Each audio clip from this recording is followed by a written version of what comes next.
Hello guys ए भैँसी Malegaon road आइ त सुइकिसके माइत पुगेका छन्। अब के गर्नु यार, उकालोमा जिन्दगीमा भार नबोकेको मान्छे भोग्नै पर्यो। केटा एक कट्टा चामलसित त बिर्लु परेको छु के। बाँकी भिडियो फागुने पुगेर है गाइस। छनी वीरेन्द्र र निर्माण यहाँ छन् गाइस।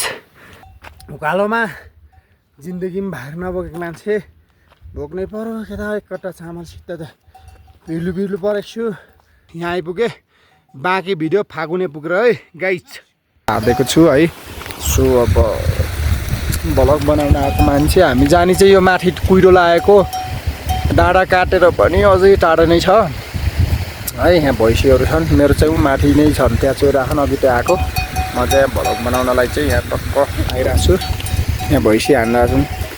बुकी जान सजिलो हुँदो रहेछ बहिनी, सजिलो अनि यस्तो दुःख हुन्छ कि। अनि हाम्रो ठाउँमा चाहिँ है हामी चाहिँ यहाँदेखि धेरै टाढा आइरहेछौँ, हेर्न सक्नुहुन्छ होइन। यहाँ भैँसी हाल्दै हुनुहुन्छ बहिनीले।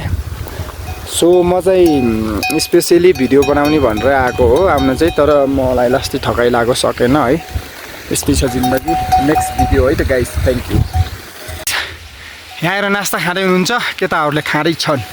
यहाँ दाइ हुनुहुन्छ, बिस्कुट खाँदै छन् केटाहरूले। यहाँ दाइले है, म चाहिँ एकछिनमा खान्छु।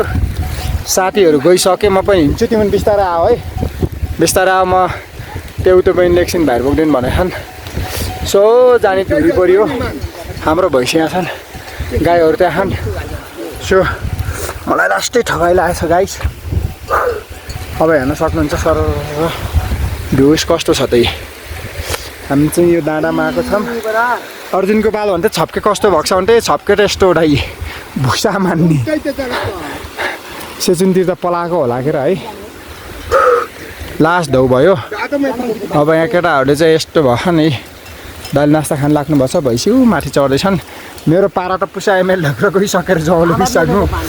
सो गाइस लास्ट धौ भइसक्यो है त। मेरो रक्सी के पनि छ केटा, हो रक्सी खानु पर्यो यार। हेलो गाइस, यहाँ चाहिँ हामी चाहिँ यो ताराचिम होइन पुसाइ, ताराचिम आइपुग्यौँ। हाम्रो पुसाइ हुनुहुन्छ, म जुम गरेर देखाइदिन्छु। पुसाइ यहाँ बस्नुभएको छ। लामदारा यही हो। ताराचिम त तल यहाँ खोलानिर पर्छ। यहाँ म जुम गरेछु हेर। अब ए यार उकालो काट्न नसकेर मुठा खायौँ। भाइको बाछा त डाँडा परिछ, डाँडा परि छ। केटाहरू बिचरा चामल बोकाएको हिरिक परिरहेछ।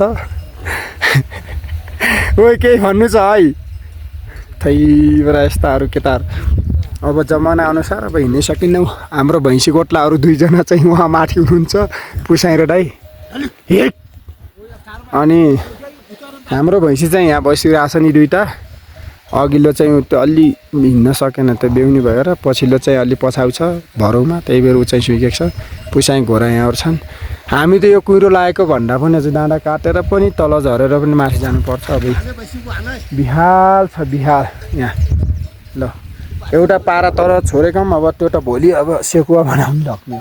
उही तल छारिदिरहेको छु। हाम्रो पुसाइ हुनुहुन्छ। यता बहिनीहरू फेरि बिचरा ऊ तिन त नातिनी हुन्। यता बहिनी, यहाँ चाहिँ भाइहरू बिचरा डाँडा काट्ने भनेर यहाँ पुसाइ। ल अब नेक्स्ट भिडियो चाहिँ हामी चाहिँ माथि पुगेपछि सेन देउराली पुगेपछि है गाइस। हामी चाहिँ ठ्याक्कै फागुनेको देउराली निस्किनु लागिरहेछौँ, हेर्न सक्नुहुन्छ। म चाहिँ कसम यार लाज भारी छ, झुट बोलेको होइन होइन। मैले थाहा छ 30 केजी चामल बोकिरहेको छु यस्तो अप्ठ्यारो बाटोबाट। झुट बोलो भन्नु होला है फेरि। हेर्न सक्नुहुन्छ यस्तो उकालोमा। ए निर्माणले भैँसी लगेर गयो। वीरेन्द्र डाँडा काट्यो। जेठाडा यहाँ तल हुनुहुन्छ, वीरेन्द्र यहाँ, म चाहिँ यहीँ। यो चाहिँ हाम्रो भान्जीको भैँसी। भान्जी चाहिँ यहीँ यहाँ लतक परेर आइरहेको नि। यहाँ यस्तै यहाँ भान्जी चाहिँ लुकेर हिँडिरहेछन्। म चाहिँ यता वीरेन्द्रले त डाँडा काटिसक्यो, निर्माण त्यहाँ बाँकी छ।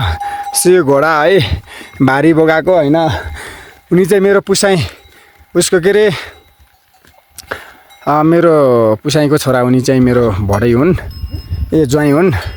ज्वाइँ राजल घोडा खेलिरहेछन्, मसँग हेर्दा छु।